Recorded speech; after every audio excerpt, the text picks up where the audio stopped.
Suasana Pinisi Ballroom, Hotel Claro, berubah menjadi arena yang penuh gemerlap bak konser musik, ketika Institut Teknologi dan Bisnis, ITB, Nobel Indonesia menggelar wisuda sarjana ke-21 dan pasca sarjana ke-14.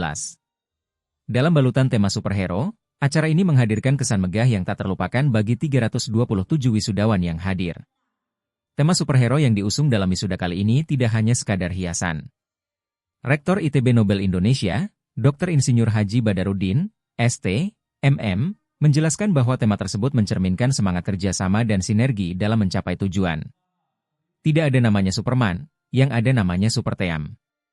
Untuk mencapai tujuan organisasi diperlukan lingkungan dan tim yang solid, komunikasi, dan sinergitas, ujarnya di tengah sambutan yang disambut antusias oleh para hadirin.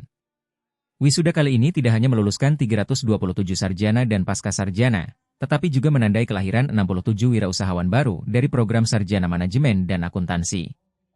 Menurut Badarudin, keistimewaan ITB Nobel Indonesia terletak pada kewajiban mahasiswanya untuk memiliki usaha sebelum menyelesaikan studi, yang menjadikan mereka siap memasuki dunia kerja tanpa masa tunggu. Lulusan dari tahun 2021 hingga 2023 masih banyak yang bertahan menjadi wirausahawan, sisanya jadi ASN dan profesional di perusahaan swasta. Ditambah Badarudin, menegaskan bahwa lulusan ITB Nobel Indonesia sudah memiliki pijakan yang kuat untuk masa depan mereka. Download Tribun X sekarang, menghadirkan lokal menjadi Indonesia.